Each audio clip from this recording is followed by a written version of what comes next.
Good morning विद्यार्थी मित्रांनो.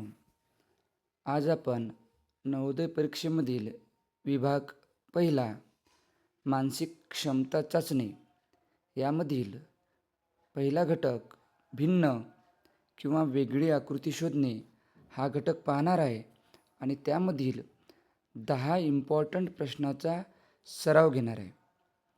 त्यामध्ये आपल्याला 4 ऑप्शन किंवा 4 पर्याय दिलेले असतात. 4 पर्यायापैकी आपल्याला वेगळा पर्याय निवडायचा असतो. सर्वप्रथम हा प्रश्न सोडवताना चारही पर्यायाचे निरीक्षण करायचे. हा पहिला प्रश्न आपण पाहूया. तर पहिल्या प्रश्नात आपल्याला दिसत आहे की पहिल्या ऑप्शनमध्ये 4 वेगवेगळे आकार दिलेले आहे. दुसऱ्या ऑप्शनमध्ये जर आपण निरीक्षण केलं तर त्यामध्ये सुद्धा सेम म्हणजे सारखेच आकार दिलेले आहेत. तिसरं ऑप्शन पहा, त्यामध्ये सुद्धा सारखेच आकार दिलेले आहे. परंतु जर चौथा ऑप्शन पाहिला आपण तर त्यामध्ये या तिन्ही आकारामधला आहे हा जो हॅश आकार आहे हा आकार गाडलेला आहे. त्यामुळे वेगळी आकृती कोणती होईल तर ऑप्शन नंबर डी. जर चारही आकार सेम असते तर आपण समोरासमोरचे आकार पाहिले असते आणि वेगळी आकृती शोधली असती. चला तर मग दुसरा प्रश्न पाहूया. या प्रश्नामध्ये सुद्धा 4 आकार दिलेले आहे, पण या आकृतीमध्ये option A, option B, option C व ऑप्शन डी या चारही पर्यायामध्ये जे दिलेले आकार आहे ते समान आहे. त्यामुळे यामधला आपण कोणताही एक आकार पहिल्यांदा निवडायचा. आपण पाहूया हे प्लसचं साईन, प्लसच्या चिन्हाच्या समोर, यामध्ये प्लसच्या चिन्हाच्या समोर म्हणजे उजव्या बाजूला त्रिकोण आहे. दुसऱ्या पर्यायामध्ये सुद्धा प्लसच्या समोरच्या बाजूला म्हणजे उजव्या बाजूला त्रिकोण आहे. तिसऱ्या पर्यायामध्ये प्लसच्या समोरच्या बाजूला म्हणजे उजव्या बाजूला सुद्धा त्रिकोण आहे आणि यामध्ये सुद्धा प्लसच्या समोरच्या बाजूला उजव्या बाजूला त्रिकोण आहे. तर मग आता आपण दुसरं लॉजिक पाहायचं. यामध्ये पाहायचं पहिल्या आकारामध्ये प्लसच्या समोरासमोर चौरस आहे. या आकृतीमध्ये सुद्धा प्लसच्या समोरासमोर चौरस आहे. या आकृतीमध्ये सुद्धा प्लसच्या समोरासमोर चौरस आहे आणि या आकृतीमध्ये प्लसच्या समोरासमोर बरोबरचं चिन्ह आहे. त्यामुळे आपली वेगळी आकृती होईल ऑप्शन नंबर डी. पुढचा प्रश्न बघा. यामध्ये पहिला ऑप्शन जर पाहिला तर एक ॲरो बाण दिलेला आहे, दुसऱ्यामध्ये पण बाण आहे, तिसऱ्यामध्ये पण बाण आहे आणि चौथ्या आकारामध्ये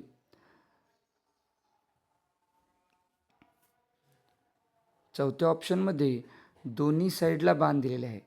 त्यामुळे डोळ्यानं पाहल्या निरीक्षण केल्या आपल्याला वेगळी आकृती ओळखायला येते. तर वेगळा पर्याय आहे ऑप्शन नंबर डी. पुढचा प्रश्न खूप महत्त्वाचा आहे आणि काहीतरी थोडा वेगळा आहे. तर पुढचा प्रश्न पहा. इथे एम दिला खाली आणि छेदात एम आहे आणि अंशामध्ये 13. इथे डब्ल्यू आहे, इथे 23, इथे ई आहे, इथे 20 आणि इथे जे आहे इथे 10. तर इथे जर पाहिला आपण जे इंग्रजीमधील अल्फाबेट्स आहे तर त्या अल्फाबेट्सचा क्रमांक दिलेला आहे. तर एमचा क्रमांक 13वा आहे हे बरोबर दिला त्यांनी. डब्ल्यूचा क्रमांकसुद्धा 23वा आहे त्यामुळे हे सुद्धा बरोबर आहे. ईचा क्रमांक 20वा हे चुकीचं ऑप्शन आहे आणि जेचा क्रमांक 10वा हे बरोबर आहे. तर वेगळा पर्याय होईल सी, कारण ईचा क्रमांक आहे ए बी सी डी आणि ई, तर ईचा क्रमांक पाहिजे होता 5वा. त्यामुळे ही वेगळी आकृती होईल. 5व्या क्रमांकाचा प्रश्न बघूया. यामध्ये जर आपण पाहिलं तर यामध्ये हे बाजूचे जे 2 अंक आहे या दोघांची जर बेरीज केली तर या दोघांची बेरीज 10 येते. इथे 9 केलेली आहे, 1 कमी दिलेली आहे. 5 आणि 4 या दोघांची बेरीज पाहिली तर 9 येणार. 6 आणि 4 या दोघांची बेरीज 10 येणार आणि 7 आणि 1 या दोघांची बेरीज 8 येते. म्हणजे वेगळा पर्याय आहे पर्याय क्रमांक 1. कारण 6 आणि 4ची बेरीज इथं 10 यायला हवी होती. पुढचा प्रश्न बघूया.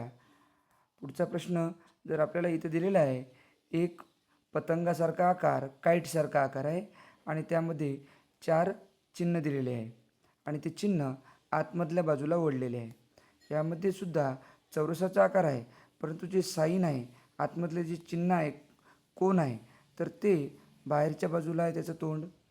यामध्ये पतंगासारखा, काईटसारखा आकार आहे आणि त्यांचे जे आतमधले चिन्ह आहे, कोनासारखे जे आकार दिलेला आहे कोन, तर त्याचे तोंड बाहेरच्या साईडला आहे.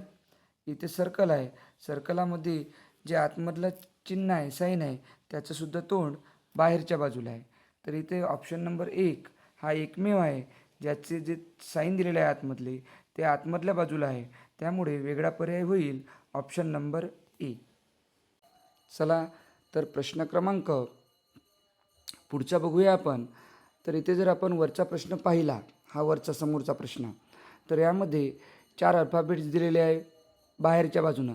आधी बाहेरच्या बाजूचंच निरीक्षण करायचं. यामध्ये सर्व 4ही अल्फाबेट्स दिलेले सेम आहे आणि त्यांचा क्रम जरी पाहिला तरी सेम आहे. क्रम कसा आहे? एम एन ओ आणि P, M N O P आणि सेम सर्वांच्या जागासुद्धा सारख्याच आहे. त्यामुळे यावरून आपल्याला वेगळी आकृती शोधता येणार नाही. तर मग आतमधली आकृती पाहूया. आतमध्ये 2 सर्कल आहे आणि प्लस आहे. आतमध्ये एक हा पंचकोन आहे आणि आतमध्ये सर्कल आहे. यामध्ये आतमध्ये 2 चौरस आहे आणि प्लसचं साईन आहे आणि इथे आतमध्ये 2 त्रिकोण आहे आणि प्लसचं साईन आहे. जे आतमधले दिलेले आकार आहे या ए ऑप्शन, सी आणि डीमध्ये सारखेच आहे.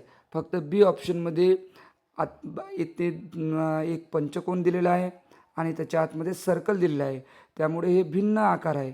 त्यामुळे आपलं उत्तर येईल पर्याय क्रमांक बी. पुढला प्रश्न पहा. यामध्ये 3 चिन्ह दिलेले आहे. आतमध्ये 3 सर्कल आहे, सारखे आहे. यामध्ये 3 चौरस आहे, ते सुद्धा सारखे आहे. यामध्ये 3 आकार दिले, पण 3 आकार वेगवेगळे, 2 सेम आहे, 2 त्रिकोण आहे आणि एक बरोबरचं साईन आहे आणि यामध्ये सुद्धा तिन्ही आकार सेम आहे. तर आपलं पर्याय होईल पर्याय क्रमांक सी. शेवटचे 2 प्रश्न बघूया. प्रश्न क्रमांक 9 आणि प्रश्न क्रमांक 10. प्रश्न क्रमांक 9 जर पाहिला आपण तर यामध्ये एक आकार आहे आणि त्या आकारामधून एक अपूर्णांक तयार झालेला आपल्याला दिसत आहे. यामध्ये एक आकार दिसत आहे, त्यामधला अर्धा भाग अधोरेखित केलेला आहे, म्हणजे घट्ट केलेला आहे आणि अर्धा भाग कोरा आहे. जर याचा अपूर्णांक केला तर त्याचा काय होईल? एकूण 2 भाग तयार केले, त्यामधला एक भाग घट्ट केलेला आहे. यामध्ये दुसऱ्या पर्यायामध्ये जर पाहिला आपण तर यामध्ये एका आकृतीचे 4 भाग दिलेले आहे, त्यामधला एक भाग घट्ट आहे. यामध्ये जर पाहिला आपण ऑप्शन नंबर सीमध्ये, यामध्ये सुद्धा आकृतीचे 4 भाग केलेले आहे, त्यामधला एकच भाग अधोरेखित आहे. ऑप्शन नंबर डीमध्ये जरी पाहिलं तरी याचेसुद्धा 4 भाग केलेले आहे आणि त्यामधला एक भाग अधोरेखित केलेला आहे. तर यामध्ये अपूर्णांकावरून विचार जर केला तर ऑप्शन नंबर ए, ज्याचा अपूर्णांक आहे 1/2, त्यामुळे वेगळा पर्याय होईल ऑप्शन नंबर ए. आणि सर्वात शेवटचा प्रश्न आणि महत्त्वाचा प्रश्न, सर्वात शेवटचा आणि महत्त्वाचा प्रश्न, यामध्ये इंग्रजीमधील काही अल्फाबेट्स दिलेले आहे, ए, ओ, यू आणि डब्ल्यू.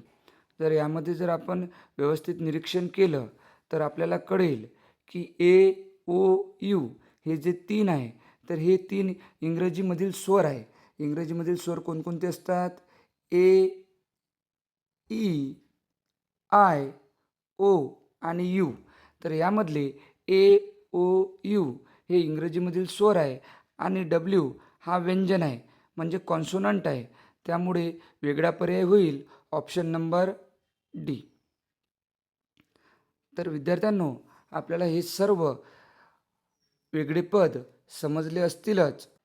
तर विद्यार्थ्यांनो, आपल्याला वेगळी आकृती शोधा किंवा वेगळे पद शोधा हा घटक आता समजलेला असेल, तर आपण आपल्याकडील असलेल्या पुस्तकामधून, नवोदयच्या पुस्तकामधून या घटकाचा छान सराव करायचा आहे आणि असेच चांगले छान व्हिडिओ पाहण्यासाठी या चॅनलला लाईक आणि सबस्क्राईब करायचे आहे.